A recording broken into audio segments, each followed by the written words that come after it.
Good day, everyone. I pray that everyone is having a wonderful day on today. I want to hop on and pour into you guys on today and just give you what God gave me a few days ago. It's just an encouraging word on today. And full disclaimer in the beginning, what I'm getting ready to say does not mean that I feel that every household is this way. This is just what God dropped in my spirit.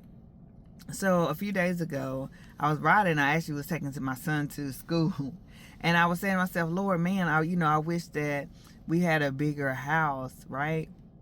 Because some of my son's friends, they have bigger houses, and in my brain, I'm thinking, I wish we had a bigger house so that sometimes his friends can come over to our house, which they still can, but most of the time he ended up going over to a couple of his friends' house, and that's kind of how it has been for all our sons, but every now and then we have ones that come to our house, but for the most part our kids have always generally went to their friend's house.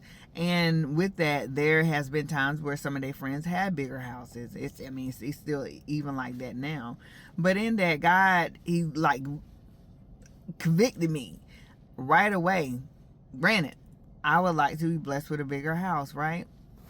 But for different reasons. But in that, God convicted me right away and said, "Would you?" I'm gonna read what you said. I had to write it down because I was like, "Oh, okay, God. Would you rather be in a small house that's filled with love, joy, kindness, patience, and all the other fruits of the Spirit, or in a large house that's filled with empty space, voids, bitterness, separation, anger, lack of empathy, and the other things that are not good?" And in that moment, it was just a reminder that just because, which, we know that, but just because we have a small house, or just because you have a small house, doesn't mean that all the things that are needed are not in it. Because all of the things that are needed are in it. All the things that I named out just a few minutes ago, all the good things are in your house.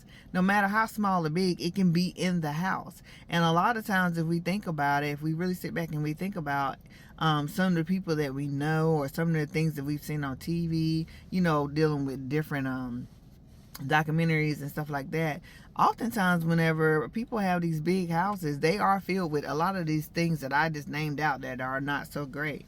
They're not filled with the love and the joy and the peace and the happiness and the laughter. They are filled with anger and the bitterness and the separations and the voids and stuff like that, that I also named out that God dropped in my spirit. So we have to be mindful about what it is that we are asking for, right? And if we are blessed, whenever God blesses us with these big houses, or if we are blessed with these big houses, we have to make sure that we allow His Spirit to always reside in those spaces. We have to make sure that we're grateful for it all, but we have to make sure that we allow His Spirit to reside in those places, because that's what it's all about. And when it comes down to our kids, that is what it's all about. We want to have a space that our kids feel safe, not only with us, but also a space that our kids friends can come to feel safe as well, and that they can have that fun, that laughter, that joy, that peace, and every single thing that we as human beings desire. Most of us desire these things because they're good for our spirit, they're good for our soul. Amen. And they're gifts from God. So we desire these things. So let's not dwell on the size of our homes, right? Let's be more concerned with the things that are in it. Let's fill our homes up with all things God. That's what we need to do, no matter how small, no matter how big our home is. And don't worry about the rest. Let's not compare in this season. It's easy to get so sidetracked and compare. It truly is. But let's make sure that we do not compare this season. Accept what God has blessed us with, and accept the blessings that are coming. Because He tells us in His word, in our word, that He will give us the desires of our heart. We just have to make sure that we do it in His will and in His way and in His timing. Because truth is, sometimes we can jump the gun. And we can go out here and get these big homes or these nice cars and all these things, and we find ourselves in a bind, and we try to figure out why. And it's because we moved prematurely. God may have told us, yes, I'm going to bless you with this and I'm going to bless you with that. But that does not mean that you have to do it on your own and step out there and do it on your own, that we have to do that. I've been caught up like that. And whenever we do stuff just because we can, it don't always turn out good. So just because we can don't mean we should.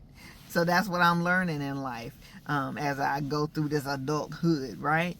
So in that, I pray that this word encourages someone that may be feeling that way. Maybe feel like, man, you know, my house is so small. Man, my car is so small. Man, I wish I had this. Man, I wish I had that. We have to be thankful for the things that we have, and we have to make sure, like I said before, that we focus on what we fill them with. And let's fill them with all the good things. Amen. So our families, that our kids can reap the benefits. And whenever they go on, it's like a domino effect. Because no matter what, if they get that in a small home or they get that in a large home, wherever it is, they will take that with them throughout life. Whenever they have their kids and their kids' kids have their kids, it's a generational thing. So let's make sure these generational things that we pass along with wealth, let's pass along, most importantly, these fruits of the Spirit, because those are the things that help to sustain us. Those are the things that help keep us. Those are the things that help keep us free. Amen. Amen, y'all. I pray that this word encourages you guys on today. I pray that if you want to know more about the fruits of the Spirit and what needs to be dwelling within your home, both spiritually and naturally, I pray that you look it up and that you research it, and that you hide these things in your heart, because these are all the things that we need in order to continue to make it through life. Amen. As always, I love y'all. Y'all be blessed. Until the next time, don't forget to like, share, and follow Pour In Substance on YouTube, TikTok, Instagram, Facebook, and Thread. Be blessed.